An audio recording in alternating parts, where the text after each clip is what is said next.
Barron Trump sat motionless in his room, the glow from his phone casting a somber light on his troubled face.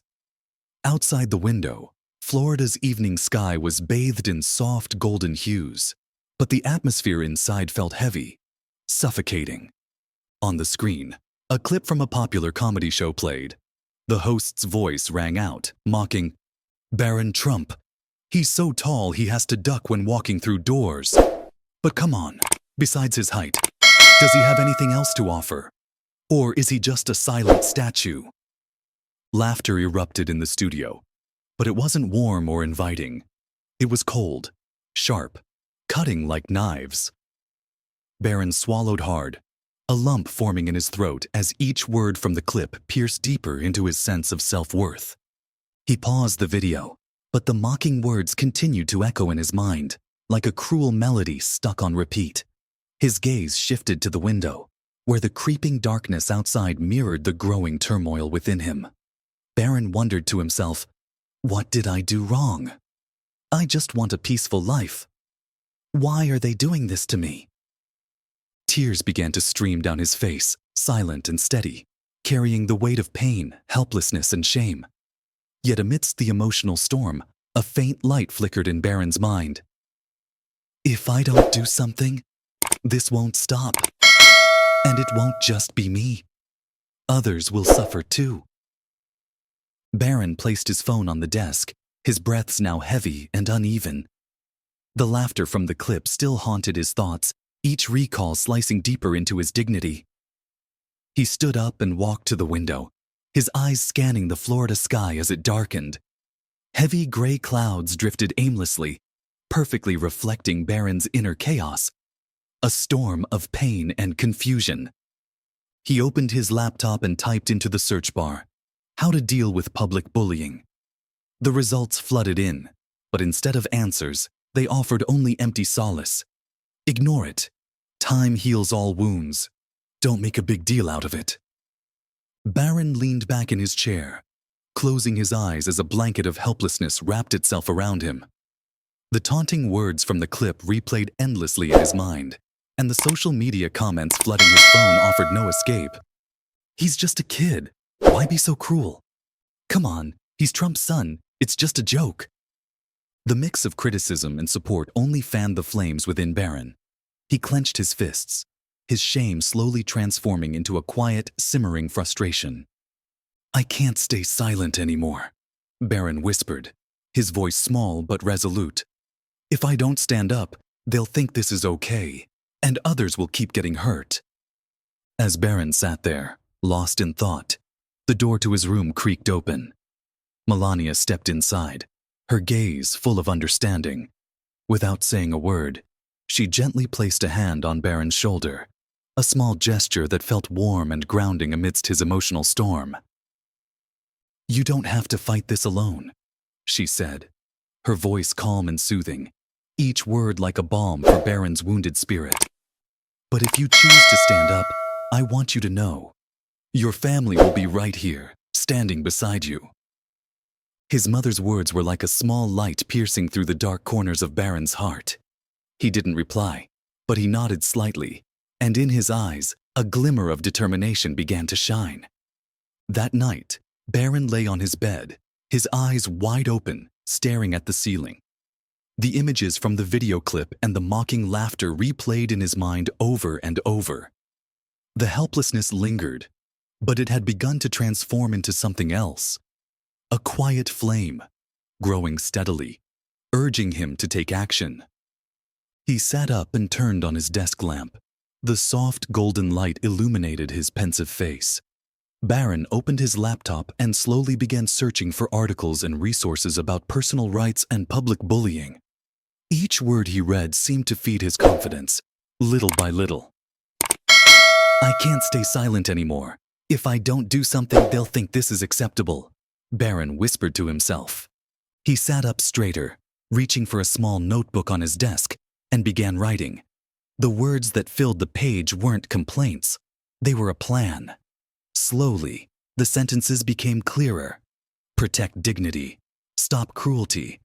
Stand up for those who can't protect themselves. The next morning, Sunlight poured through the Florida window, casting a bright glow across the room. But in Barron's heart, the sky still felt heavy with clouds. He walked downstairs, where his parents and family advisors were deep in discussion. The room, once filled with animated conversation, fell silent as Barron entered. Melania was the first to break the quiet. "You've been thinking a lot, haven't you?" she asked gently, her eyes filled with understanding. Barron took a deep breath, his shoulders trembling slightly. But his eyes held a clarity, a determination that everyone in the room could see. "I want to sue them," he said firmly, his voice steady, each word landing like a declaration. The room froze.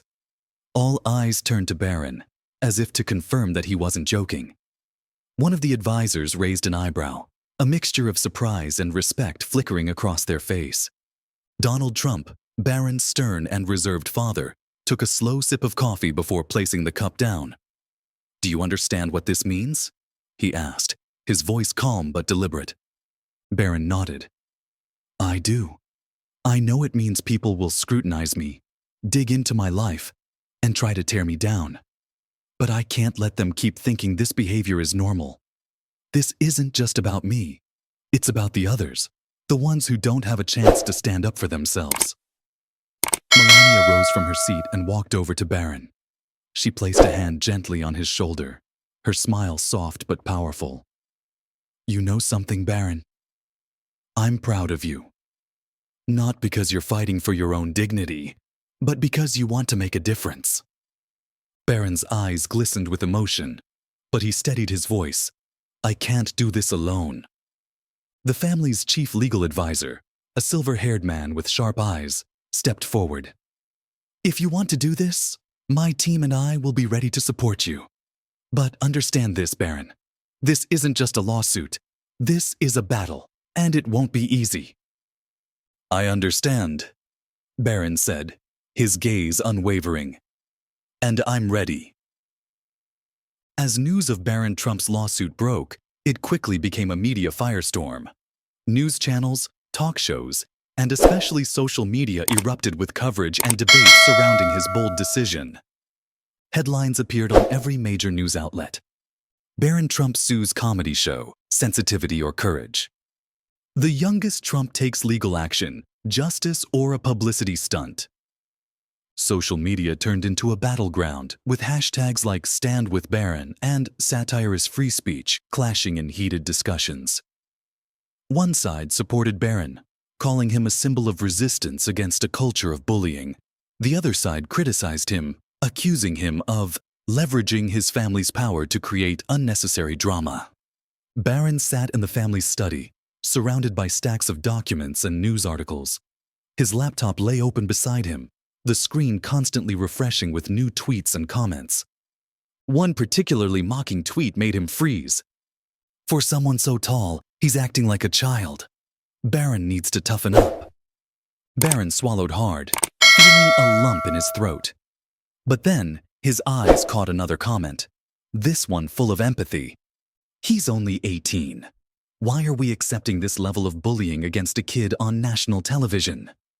The mix of criticism and support felt like two opposing waves crashing inside Barron's mind. It was as if the entire world was staring at him, waiting for him to falter. That evening, as Barron tried to focus on the documents for his case, Melania stepped into the room. She carried a cup of tea in her hand, her expression gentle, but filled with a quiet determination. "You're feeling the pressure, aren't you?" she asked softly, her voice calm yet perceptive, showing that she had been closely observing him. Barron nodded, placing his pen down on the table. "I just don't understand, Mom. Why are they defending the people who mocked me? Why is standing up for myself being seen as wrong?" Melania rested her hand on his shoulder, her gaze steady and unwavering. "Barron, what you're doing isn't about pleasing everyone. It's about protecting the values you believe in. Remember, respect isn't a privilege, it's a right." Her words felt like a surge of strength flowing into Barron. He realized that the critics wouldn't stop. But inside him, His resolve had now grown stronger than his fear. The next day, Barron and his legal team gathered for their first formal strategy meeting. The conference room was brightly lit, the white light reflecting off the piles of documents spread across the table. The lead attorney held up a stack of papers, his sharp gaze fixed on Barron. "We're not just suing a TV show," he began, his voice clear and commanding. "We're challenging an entire culture, a culture where cruelty is normalized under the guise of entertainment." Barron listened intently, every word sinking deep into his thoughts.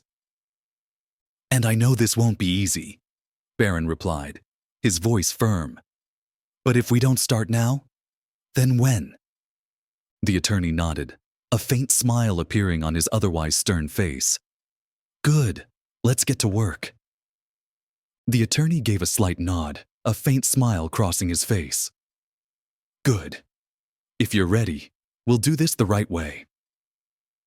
As the meeting concluded, Barron stepped outside. The Florida sun warmed his face, but his mind was no longer at peace.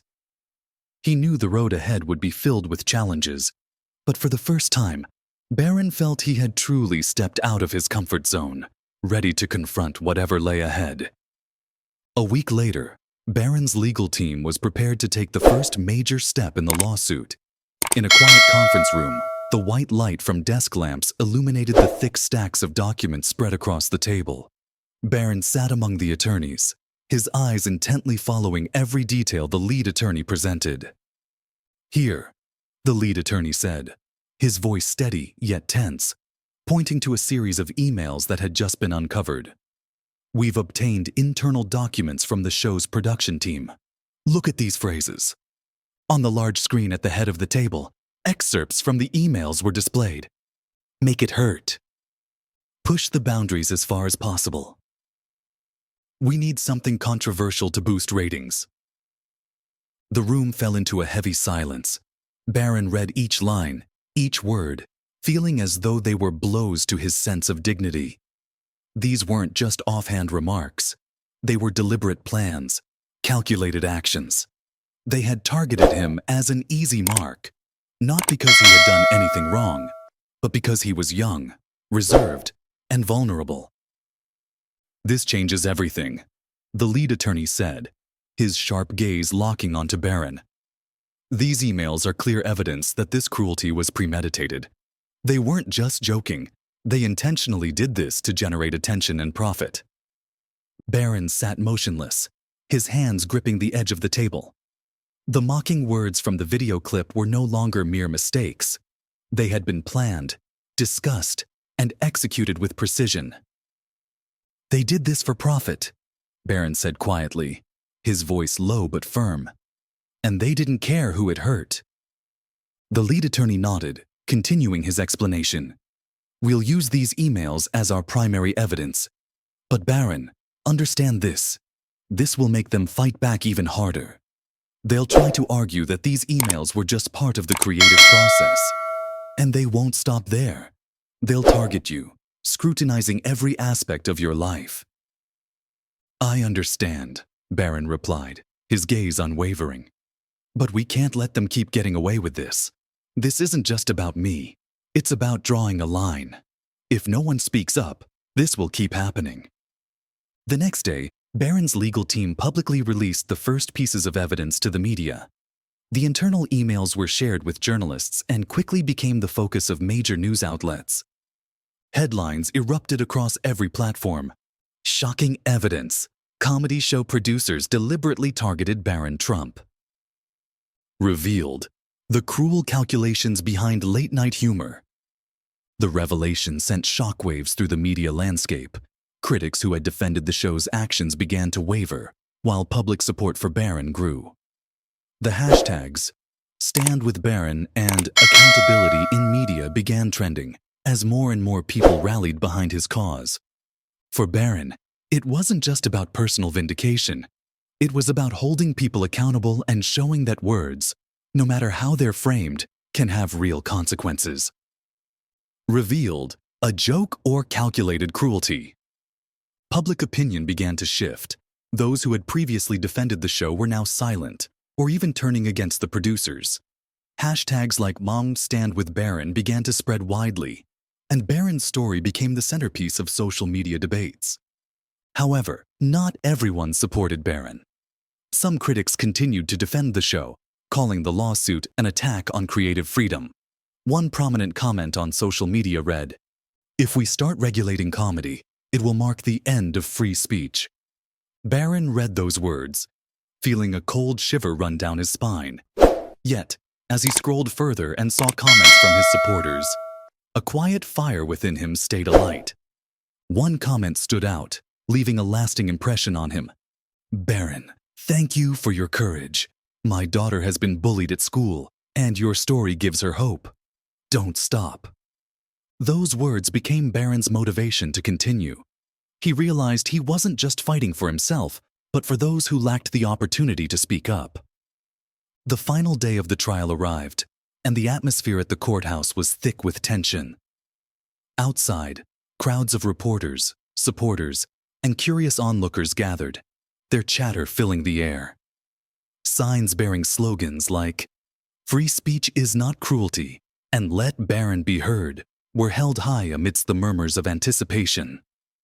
Barron stepped out of a black SUV, his tall frame striking in a dark suit. Though there was a trace of nervousness in his eyes, his steps were steady and resolute. Melania followed closely behind him, her hand gently resting on his shoulder, a silent gesture of strength and reassurance. Inside the courtroom, the air was heavy with silence. All eyes were on Barron, who sat quietly at the plaintiff's table, his gaze fixed on the polished wood in front of him. Across the room, the legal team representing the comedy show appeared relaxed, as if they were fully prepared for whatever lay ahead. When Barron's lead attorney stepped up to present, the atmosphere in the courtroom seemed to thicken. "Your Honor," he began, his voice strong and resonant, "this case is not just about Barron Trump. It is about the boundaries of respect. It is about whether a television program has the right to turn cruelty into entertainment." The attorney gestured toward the large screen at the front of the courtroom.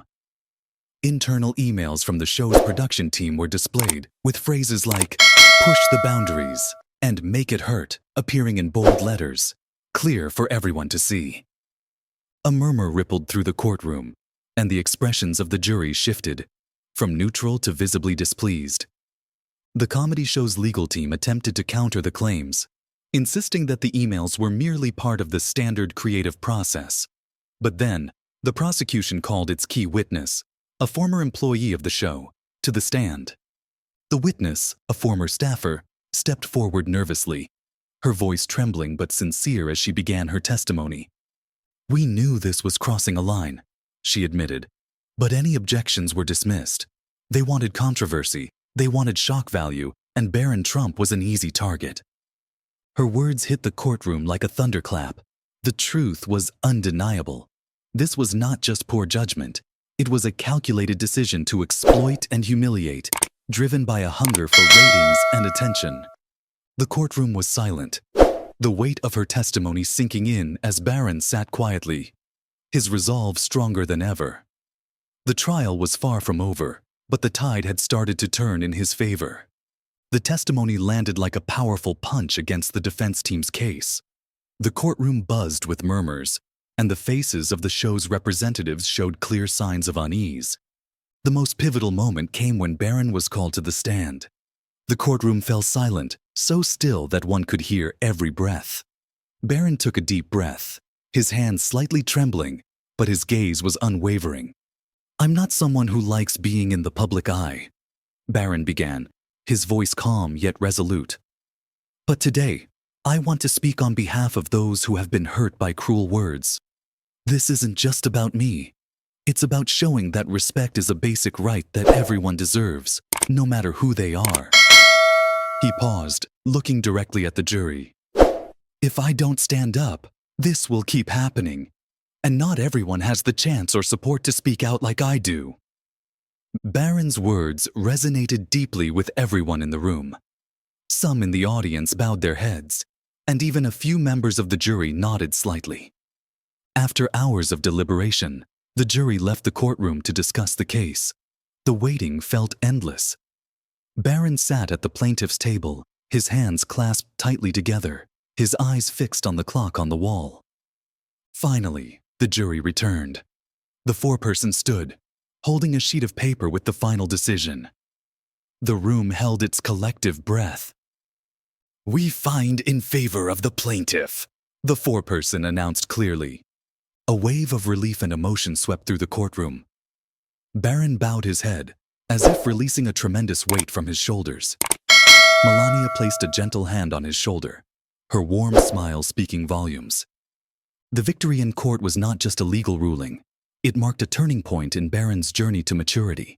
As he stepped out of the courthouse, the Florida sunlight illuminated his young but resolute face. Reporters and supporters flocked toward him, but Barron simply offered a small, calm smile and continued walking, not to escape the crowd, but toward a future where he could make a difference. Following the lawsuit, the comedy show was suspended. Its producers faced public backlash, and stricter content guidelines were implemented. But for Barron, this victory wasn't about revenge or hurting anyone. He began working with anti-bullying organizations, speaking at schools and community events. In every speech, Barron emphasized, "Respect is not a privilege. It's a right we all deserve. And if you stand up for what's right, you can change the world." His words didn't just evoke empathy, they inspired action. Letters poured in from parents, students, and even former critics, thanking Barron for helping them see the power of words and actions. Barron chose to face the storm instead of staying silent, and his story serves as a reminder that we all have the power to create change, not just for ourselves, but for those who can't defend themselves. If this story has touched your heart, share it to spread the message of respect and kindness. Don't forget to hit the subscribe button to join us on this journey of sharing inspiring and humane stories. Remember, the world doesn't need more cruelty. It needs people like you, those who are willing to use their strength to do what's right. Thank you for watching, and we'll see you in the next story.